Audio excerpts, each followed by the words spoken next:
말씀 나누겠습니다. 우리는 지난주에 이스라엘에게 우리 나라 가운데 왕을 세워달라고 말하는 백성들의 요구를 보았습니다. 사무엘은 늙어가는데 그의 아들들은 타락했고 돈을 받고 이익에 따라 판결하는 자들이니 사람들은 우리를 인도할 사람이 없다고 생각했죠.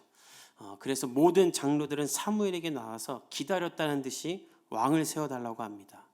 그저 아들들이 변방의 작은 도시에서 문제를 일으킨 것인데 장로들은 나와서 말합니다. 우리에게 왕을 세워주십시오. 이유는 간단합니다. 다른 나라 다 왕 있는데 우리나라만 왕이 없습니다. 그러니까 왕이 필요해서 세워달라는 것이 아니라 남들은 다 있는데 우리는 없으니까 세워달라는 거예요. 마치 우리 시대 사람들이 전혀 필요 없음에도 그냥 유행에 따라서 남들 다 하는 건 나도 살려고 하는 것처럼 왕도 그렇게 세워달라는 거예요. 몇 년 전에 우리나라에 롱패딩이 유행했었죠. 그래갖고 뭐 그걸 안 입으면 안 된다고 중고등학생들이, 그래서 부모의 등골이 빠진다고 등골 패딩이라고 불릴 정도로, 그리고 1년 입고 다 안 입는다는 거예요. 아빠들이 그래서 안 입어갖고 아빠들이 입어갖고 그 다음에는 엄마 아빠들이 그 롱패딩이 유행이 되는. 그러니까 필요해서 사는 것이 아니라 그냥 남들 하니까 하는 거죠. 이 나라도 그런 거예요. 우리나라만 왕이 없으니 우리는 주변국보다 뒤떨어지는 것 같습니다. 우리도 왕을 세워주십시오. 하나님이 완벽하고 완전하게 통치하고 있고 은혜와 섭리를 보이고 있는데 그것을 보지 못하고 그저 주변국에 따라 필요하지도 않는 사람을 세워달라고 하는 거예요. 여기서 이미 이스라엘의 모든 이성과 지성과 영성이 무너졌다는 것을 알고 있습니다. 아니, 하나님이 서 계신데 왜 하나님을 버리고 사람을 세워달라고 하는 거예요? 여러분, 지혜로운 사람과 지혜롭지 않은 사람의 차이가 무엇인가? 지혜로운 사람은 취할 것과 버릴 것을 아는 사람이에요. 근데 지혜롭지 못하는 사람은 불필요한 것을 가지려고 합니다. 지혜로운 사람들을 보십시오. 불필요한 일을 하지 않고 삶에 군더더기가 없어요. 단 1,000원도 허투루 쓰지 않아요. 너무 지독하게 안 써도 안 되지만 불필요한 일에는 쓰지 않는 거예요. 우리가 다 알고 있고 하고 있는 페이스북을 만든 마크 저커버그는 옷장에 똑같은 옷만 20장이 있대요. 회색 티셔츠 반팔, 긴팔은 회색 후드티만. 그래서 왜 그 옷만 입냐 했더니 그 사람이 하는 말이 나는 매일 무슨 옷을 입을지 고민하는데 시간을 쓰고 싶지 않습니다. 그래서 똑같은 옷만, 똑같은 입만 입겠다는 거예요. 저는 우리 복음의 교회 성도들도 여러분의 삶에 필요한 것과 필요하지 않는 것을 구분할 줄 아는 사람이 될 수 있기를 예수님의 이름으로 축복합니다. 쓸데없는데 시간 쓰는 낭비하는 사람이 되지 마십시오. 그 통찰력이 사라지면 어떻게 되는가? 정체성이 사라지게 돼요. 세상 흘러가는 대로 살게 되는 거예요. 이스라엘 백성들이 그런 것입니다. 하나님은 이스라엘을 완전하게 통치하셨어요. 지난 수백 년간 이스라엘을 완벽하게 통치하셨어요. 애굽에서 나서 광야에서 난민이 되었을 때 하나님은 그들을 돌보셨습니다. 아무것도 없는 태양이 내려지는 사람이 살 수 없는 그 광야에서 하나님은 그들을 먹이시고 입히셨고 옷이 해지지 않았다 그래요. 이거를 좀 우리가 오해하는데 광야에서 옷이 해지지 않았다라고 하나님이 이 옷을 보호하사 옷이 닳지 않았다 이렇게 생각하는데 그게 아니라 옷이 없지 않도록 그들에게 필요한 것을 계속 채우셨다라는 거예요. 양으로 옷을 만들어 입고 뭐 가죽으로 만들어 입고 뭐 이렇게 만들어 입지 않을까? 그 재료가 해지지 않았다. 즉 재산이 하나도 줄지 않았다라는 거예요. 광야에서도. 오직 해만 내리쬐는 모든 것이 타들어가는 광야에서도 하나님은 그들을 지키셨고 모든 전쟁에서도 승리하게 하시는 신실하신 이스라엘의 왕이셨습니다. 그런데 그런 하나님을 버리고 굳이 사람을 세워달라고 사무엘에게 요구를 하는 거예요. 왜? 다른 나라에 있으니까. 그 말에 하나님은 대답하십니다. 왕을 세워줘라. 그러면서 오늘 본문에 대신 왕을 세우게 되면 너희가 치러야 될 대가를 알라라고 하나님이 알려주세요. 그것이 9절이에요. 우리 9절을 한번 같이 읽어봅시다. 시작. 그러므로 그들의 말을 듣되 제도를 다스리라. 그들의 말을 듣되, 이 말은 사람들이 말하는 왕을 세워달라는 그 말을 들으라는 거예요. 대신에 엄히 경고해라. 이 경고라는 말은 아주 정확하게 이야기해라 라는 거예요. 폐단을 이야기해라. 사람이 왕이 됐을 때 생기게 되는 어려움에 대해 이야기해라. 그리고 왕이 생길 때에 생겨나는 제도에 대해서도 말해라. 즉 이것은 무슨 말이냐면 하나님이 왕일 때는 필요하지 않았으나 사람이 왕이 됨으로 필요하게 된 것들을 알려주라는 거예요. 즉 쓸데없는 필요 없는 사람이 왕이 되자 필요 없는 쓸데없는 것들이 생겨나는 거예요. 여러분 쓸데없는 것을 하는 사람의 특징은요, 쓸데없는 짓이 늘어납니다. 쓸데없이 피는 담배와 술은 절대 줄지 않아요. 늘어나게 돼 있어요. 쓸데없이 만나는 친구와 물건은 다 늘어나게 돼 있어요. 저는 올해 마감하면서 여러분의 삶에 쓸데없는 것들을 정리할 수 있길 축복합니다. 많다고 좋은 게 아니에요. 쓸데없는 건 버려야 돼요. 필요하지 않는 왕을 세우게 되니 이제 5만 가지가 생겨나게 되는데 이스라엘 백성들은 그것을 생각하지 못하고 있어서 하나님이 알려주는 거예요. 우리 10절부터 12절을 읽어봅시다. 시작. 사무엘이 왕을 요구하는 백성에게 여호와의 모든 말씀을 말하여 이르되 너희를 다스릴 왕의 제도는 이러하니라. 그가 너희 아들들을 데려다가 그의 병거와 말을 어거하게 하리니 그들이 그 병거 앞에서 달릴 것이며 그가 또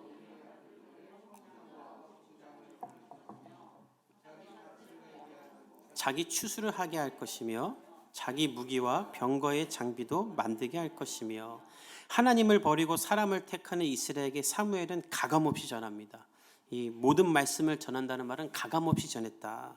첫째는 너희의 아들들을 왕이 데려갈 것이다. 왕이 이렇게 세워지면 무엇이 필요합니까? 왕을 중심으로 힘과 권력이 뭉쳐져야 되죠. 그래서 우리가 사극 보면은 항상 나오는 대사가 왕의 주변에 있는 충신이 전하 왕권을 강화하시옵소서, 뭐 문인과 문신을 두어, 뭐 맨날 이런 단어가 나오잖아요. 이런 대사가. 하나님은 그렇게 해야 된다라는 거예요. 왜? 왕이 되면 범접할 수 없는 힘을 갖고 있어야 세상을 다스리고 통치하며 군림할 수 있기에 너희들의 아들들을 데려가다가 자신의 힘을 키울 것이라는 거예요. 그래서 무엇을 하는가? 병거와 말을 어거하게 한다. 이 어거하게 한다는 것은 관리하게 된다는 거예요. 근데 중요한 게 있어요. 왕의 말, 왕의 병거. 그러니까 내 건 없어요. 그냥 왕의 종이 되어서 왕의 것을 관리해 주는 거예요. 그래서 그 뒤에 무슨 말이 하냐면 너희의 아들은 왕의 앞에서 달릴 것이다. 너희들의 아들들을 왕이 데려다가 왕의 말을 관리하게 하는데 전작 전쟁할 때에는 너희 아들들은 말이 없어서 왕 앞에서 뛰어다니고 있을 거라는 거예요. 왜 사극 보면 뭐 3만의 대군이 몰려옵니다. 그러면 말은 10명 타고 있고 29,990명은 걸어 다니잖아요. 너희들의 아들들은 거기서 그냥 걸어 다닐 거라는 거예요. 왕이 없을 때는 이런 게 필요 없지만 왕이 생기면 너희들의 아들들은 이런 일을 하게 될 거다. 또한 신분 제도가 세워질 거다라는 말을 하십니다. 사무엘이 뭐라고 말해요? 왕이 1000부장과 50부장을 세울 것이다. 1000부장은 1000명 다스리는 사람, 50부장은 50명 다스리는 사람인데 중간에 100부장도 있고 이렇게 더 있어요. 가장 큰 단위의 지도자와 가장 작은 단위의 지도자를 대표로 쓴 거예요. 즉 너희들의 아들들을 분야별로 어떤 과별로 지도자를 각자 세울 거예요. 지금은 다 같은 왕이지만 이제 너희들의 아들들은 각자 다른 신분과 직분을 갖게 될 거라는 거예요. 즉 양반과 천민과 백정으로 나뉘어지게 될 거라는 거예요. 사무엘은 그것을 더 구체적으로 말합니다. 왕이 너희 아들들을 데려다가 밭을 갈게 하고 추수를 대신하게 하며, 그러니까 일하는데 다 왕 거예요. 왕의 무기와 병거도 만들게 한다. 왕이 생기면 이제 너희들의 아들들은 왕을 위해 살게 된다는 거예요. 뿐만인가 우리 13절도 읽어봅시다. 시작. 그가 또 너희의 딸들을 데려다가 향료 만드는 자와 요리하는 자와 떡 굽는 자로 삼. 아들만 데려가는 게 아니라 딸도 데려가서 왕 몸에 바르는 향료를 만들게 하고 왕을 위해 요리하고 떡을 굽게 할 것이다. 그러니까 국가를 위해 일하고 가족을 위해 일하는 게 아니라 왕의 종이 되어서 왕이 너희 딸들을 부려먹을 것이라는 거예요. 그러면 아들, 딸만 데려가는가? 아니에요. 14절에서 17절을 보면 재산도 취할 것이라고 합니다. 우리 14절에서 17절까지 읽어봅시다. 시작. 그가 또 너희의 밭과 포도원과 감람원에서 자기의 신하들에게 줄 것이며 그가 또 너희의 곡식과 자기의 관리와 신하에게 줄 것이며 그가 또 너희의 노비와 가장 아름다운 소년과 나귀들을 끌어다가 자기 일을 시킬 것이며 너희의 양떼의 10분의 1을 거두어 가리니 너희가 그의 종이 될 것이라. 왕은 너희의 것들 중에 잘 보세요. 좋은 것은 다 가져갈 거다. 그 너희 것을 뺏어다가 누구에게 준대요? 신하에게 준다. 너희의 곡식과 소산의 10분의 1을 뺏어서 다른 관리와 신하, 자기한테 잘하는 사람들에게 줄 것이다. 너희의 노비도 가져갈 것이고 가장 아름다운 소년, 그리고 나귀도 데려가다 일을 시킬 것이다. 심지어 양떼의 10분의 1도 가둘 것이다. 이 양은요, 이스라엘에서 여러분 절대적인 존재인데, 양을 잡아서 고기를 먹기도 하고 양의 가죽으로 옷을 입고 그 집 위에 이렇게 덮기도 하고, 또 양의 젖으로 영양분도 먹어요. 그러니까 이스라엘 사람들에게 양은 재산 그 자체예요. 근데 그 절대적인 재산인 양도 10분의 1이나 가져갈 거라는 거예요. 이게 너희가 왕을 세울 때의 현실이다. 너희가 당면한 현실이다. 하나님이 이런 왕을 너희들 세우고 싶냐라고 말하라는 거예요. 근데 여러분, 이게 성경이 어거지로 만든 게 아니라 우리나라 역사에도 이런 일이 있었다고 그래요. 요즘 귤철이죠. 지금 교회 귤이 넘치는데 우리 귤 필요한 사람들은 끝나고 귤 이렇게 한 봉지씩 가져가기 바랍니다. 여러분, 이 귤이 가장 싼 과일 중에 하나잖아요. 근데 이걸 우리가 이렇게 마음껏 먹은 게 우리나라 역사에 고려 시대 때부터 지금까지 100년밖에 안 됐대요. 왜 100년밖에 안 됐냐면 이 귤이 너무 귀했대요. 제주도에서만 나니까. 그때는 이렇게 운송 수단도 안 좋으니까. 그래서 이 귤을 왕이 쓰는 하사품, 종묘에 제사 드릴 때 쓰는 거, 왕이 먹는 진미였대요. 그래서 제주도에다가 귤 농장을 궁궐에서 이렇게 운영하는 걸 만들고 그거를 이렇게 직접 관리할 정도로, 귤 농장을 할 정도로. 그리고 그 개수로 하나씩 다 샜대요. 그래서 실록에 보면 올해는 85,431개, 1개까지도 돼 있어요. 올렸다 이렇게. 근데 이게 이제 인기를 끄니까 귤이 점점점 필요하잖아요. 근데 자기네 농장에서는 나오는 게 한계적이고. 그러니까 제주도의 관리들이 어떻게 했냐면 집집마다 열리는 귤을, 이건 다 모든 귤은 왕의 것이다 해가지고 집집마다 돌아다니면서 이 집에 귤나무가 몇 개 있고 귤이 몇 개 열리는지를 다 체크한대요. 그리고 수확할 때가 되면 그만큼을 갖고 와라. 귤은 다 왕의 것이다. 근데 여러분, 귤을 키우다 보면 떨어지기도 하고 참새가 와서 먹기도 하고 까치가 먹기도 할 거 아닙니까? 그럼 개수가 안 맞으면 안 맞는 것만큼 돈으로 갚아야 되는 거예요. 그러니까 사람들이 귤철이 되면은 집안이 망하는 거예요. 그래갖고 사람들이 무슨 생각하냐면 제주도는요, 가만히 있어도 어느 날 마당에서 귤나무가 이렇게 생긴대요. 그래서 저도 제주도 옛날에 3박 4일 갔을 때 귤을 그냥 막 주더라고요. 근데 그때는 우리 집 마당에 귤나무가 갑자기 생기면 집안에 저주가 임했다 그랬대요. 이거 이제 그래서 사람들이 몰래 부러뜨리기도 하고 뜨거운 물 부어서 죽이기도 했는데, 그러면 또 왕의 걸 주셨다고 끌고 가서 곤장을 때리고 두들겨 팼다고 합니다. 이게 세조 때부터 고종 때까지 400년 동안 그렇게 왕이 다 가져갔다라는 거예요. 그래서 지금 우리 귤 먹을 때마다 감사하고 먹어야 됩니다. 왕이 먹던 거. 근데 하나님은 지금 이런 일이 이스라엘에 이제 시작될 거라는 거예요. 너희들 왕이 생기면 좋을 것 같냐? 너희 현실이 이렇게 될 것이다. 너희들 이거 감당이나 하겠느냐? 그런데 여기에다가 또 만약 절대 권력을 가진 한 사람 왕이 타락하게 된다면 너희들 어떻게 하겠느냐? 그 얘기가 18절에 있어요. 우리 18절을 읽어봅시다. 시작. 그날에 너희는 너희가 택한 왕으로 말미암아 부르짖되 그날에 여호와께서 너희에게 응답하지 아니하시다 하니. 만약 너희가 세운 왕이, 지도자가 타락하여서, 뭐 왕이 하나 타락하면 나라가 그냥 끝장나지 않습니까? 우리나라 뭐 보면은 우리나라 왕 하나 잘못하면 그냥 끝나잖아요. 나라가 막 가난해지잖아요. 그 한 사람이 절대 권력을 가지면 위험 요소가 많죠. 뭐 심지어 회사도 그렇죠. 만약에 너희들이 세운 왕이 타락을 해서 그 왕으로 말미암아 너희가 고통스러울 때가 임할 수도 있다. 실제로 이스라엘 역사에 그런 일이 일어나죠. 그런데 그런 일이 일어나면 나는 너희들의 기도를 듣지 않을 것이다. 왜? 너희가 나를 버리고 나의 백성이 되기를 원치 아니하고 사람을 세우고 사람의 백성이 되기를 결단했기에 하나님이 그들의 말에 응답하지 않겠다라는 거예요. 하나님이 나타날 이유가 없죠. 나의 백성이기를 포기하고 사람의 백성이 되기로 스스로 자초하며 나아갔는데, 여러분, 우리의 기도가 응답되지 않는 비결도 여기에 있어요. 왜 우리의 삶의 기도가 응답이 안 되는가? 먼저 기도하기 전에 하나님을 나의 왕, 나의 주권자, 나의 통치자로 인정하고 하나님의 다스림 안에 들어가 기도하는 사람이 되기를 예수님의 이름으로 축복합니다. 그래야 하나님이 그 기도에 응답하는 거예요. 그래서 우리도 아까 10시 기도에 그런 걸 하는 거예요. 2022년을 맞이하며 하나님의 다스림을 받기로 결단하고 하나님을 선택하기로 하는 거예요. 그럼 하나님이 응답할 줄 믿습니다. 저도 이번 주에 신중하게 7개 적을 거예요. 그리고 저는 내년 2022년 송구영신 예배 때 여러분 앞에 하나님을 자랑하는 게 저의 내년의 목표입니다. 저는 하나님이 제 기도를 응답해 주실 거라고 믿어요. 여러분의 기도에도 하나님이 응답하실 줄 믿습니다. 그래서 우리는 하나님을 선택해야 되는 거예요. 사람을 선택하는 것이 아니라. 하나님은 자기를 버리는 백성들에게 이것을 끝까지 알려주는 거예요. 그런데 완악한 이스라엘 백성들은 어떻게 하는가? 끝까지 하나님을 버립니다. 우리 19절에서 20절 읽어봅시다. 시작. 백성이 사무엘의 말 듣기를 거절하여 이르되 아니로소이다. 우리도 우리 왕이 있어야 하리니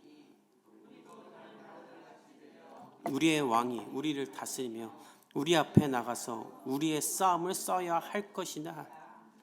백성들은 사무엘의 말을 듣지도 않습니다. 재미있는 건 왕을 세워달라고 나왔던 건 모든 장로인데 지금 모든 백성이 안 듣는다 그래요. 즉 이제는 장로를 넘어 이스라엘 전체가 듣기 싫어한다는 거예요. 듣기 거절했다는 말은 듣기조차 싫어한다. 사무엘 알았다고 잔소리 그만하라고. 왕이나 세우고 당신은 이제 물러나십시오. 우리는 다른 나라와 같이 왕이 필요합니다. 끝까지 왕을 고수합니다. 저는 오늘 우리가 이 본문을 보며 저와 여러분이 우리 자신을 돌아볼 수 있기를 축복합니다. 우리가 왜 이 본문을 진중히 대해야 되는가? 오늘 이야기는 하나님을 버리고 사람을 선택하는 세상 사람들의 이야기가 아니라는 거예요. 이스라엘은 하나님의 사람들이었어요. 즉 오늘 이야기는 교회 다니면서 기독교인이라고 하면서 하나님을 믿는다고 하면서 삶의 현실에서는 하나님을 버리고 세상을 선택하는 자들이 하는 잘못을 말하고 있는 거예요. 즉 우리를 향해 말하고 있는 거예요. 너희도 이스라엘 백성은 아니냐. 저와 여러분은 삶에서 누구를 선택하며 살고 있습니까? 날마다 하나님을 선택하며 살 수 있기를, 하나님을 우선순위로 둘 수 있기를 축복합니다. 하루 24시간 중에 하나님을 위한 시간을 먼저 떼놓아야지. 내가 쓸 거 다 쓰고 남는 시간에 하나님을 찾는다? 여러분의 인생 목표 중에 하나님을 위해 떼놓은 계획이 있어야지. 하나님 나라를 위한. 나 인생 한번 신나게 살고 내 마음대로 살고 죽기 전에 말년에나 교회 와서 봉사하겠다? 하나님이 여러분을 기뻐하겠습니까? 여러분의 물질 중에 하나님의 나라를 위해 쓸 것을 먼저 구별해놔야지. 내 쓸 거 다 쓰고 남는 건 하나님께 드리겠다? 그건 하나님의 다스림을 구하며 하나님을 선택하는 것이 아니죠. 여러분, 하나님은 어떤 분입니까? 그분은 세우면 좀 이따 죽을 사람 같은 왕이 아니라 무한하신 영원하신 하나님의 왕인 줄 믿습니다. 그분은 상납금이 필요하지 않아요. 이미 모든 것을 가지신 분이고 완전하신 분이고 모든 일임에 뛰어난 분이며 세상의 왕처럼 너희들 것을 나에게 갖다 바치라가 아니라 나의 안에 거하며 나의 양식을 먹으라고 우리에게 자신의 것을 내어주시되 아들 예수까지 주시는 사랑의 하나님인 줄 믿습니다. 남의 아들 데려다가 병거와 말 어거하게 하고 정작 말 타고 나갈 땐 내 앞에서 뛰게 만드는 왕, 남의 귀한 딸 데려다가 떡을 굽게 하고 종살이 시키며 양을 뺏는 분이 아닙니다. 타락하거나 변절될 위험도 없으세요. 우리 하나님은 언제나 신실하시고 여러분에게 가장 좋은 것으로 주실 하나님일 줄 믿습니다. 우리가 이제 오늘 2021년 마지막 주일입니다. 결단할 것은 하나님이 이제 내년에는 우리가 하나님께 우리의 삶과 마음을 먼저 드리기를 결단할 수 있길 바랍니다. 그러면 하나님의 통치가 여러분의 삶에 시작될 거예요. 하나님이 여러분에게 좋은 것으로 주시며 여러분을 다스릴 줄 믿습니다. 하나님이 얼마나 좋은 분인가. 우리 마지막으로 한 구절 더 읽어볼까요? 21절과 22절 읽어봅시다. 시작. 사무엘이 백성의 말을 다 듣고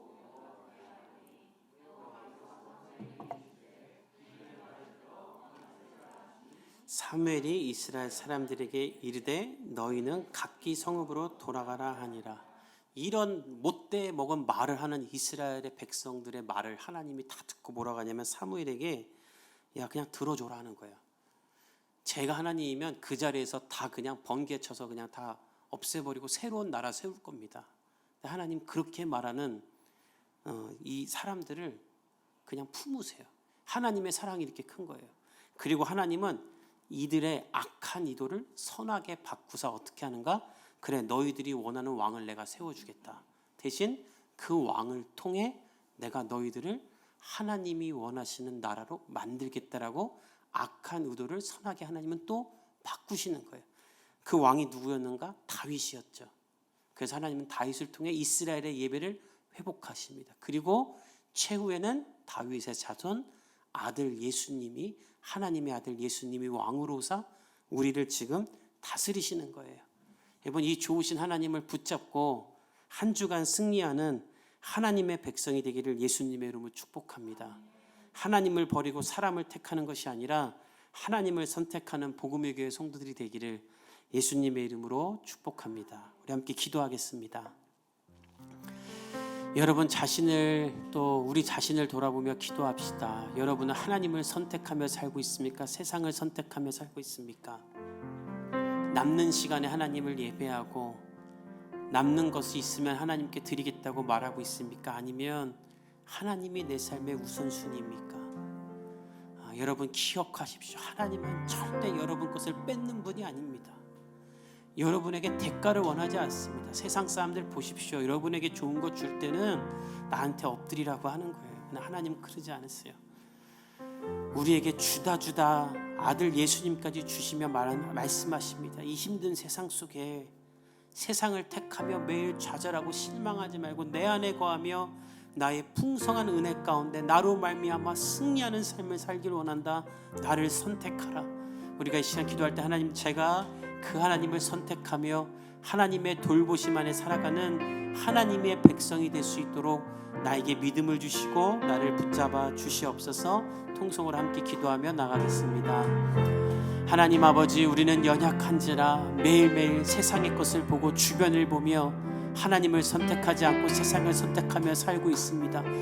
하나님, 그러면서 좌절하고 그러면서 세상의 것을 꿈꾸고 세상의 것을 의지하며 살아갑니다. 그로 말미암아 하나님을 믿는다고 하면서도 하나님의 다스림을 경험하지 못하고 살고 있사오니 주여 우리를 불쌍히 여겨주시고 날마다 하나님을 선택하고 하나님을 의지하고 하나님께 나아가는 하나님의 사람들이 될 수 있도록 주여 우리를 붙드시고 주여 우리와 인도하여 주시옵소서. 사랑의 주님, 간절히 구합니다. 간절히 구합니다. 우리 복음의 교회 모든 성도들이 이 세상 살아갈 때 주변의 사람들을 바라보고 세상의 것을 택하며 하나님을 버리지 않도록 그들의 마음을 붙잡아 주시고 먼저 하나님을 선택하고 먼저 하나님 안에 들어가고 먼저 하나님을 의지함으로 말미암아 하나님이 주시는 축복을 경험할 수 있도록 성령께서 역사하여 주시고 성령께서 붙잡아 주시옵소서. 하나님, 귀한 말씀을 주심에 감사합니다. 우리가 이 땅 사는 동안 날마다 선택의 갈림길에 섭니다. 믿음을 주사 하나님을 선택하게 하시고 하나님을 선택함으로 좋은 것을 주시는 좋으신 하나님을 날마다 경험하며 살게 하여 주시옵소서. 감사와 영광을 주님께 올려드리며 살아계신 예수님의 이름으로 기도하였습니다.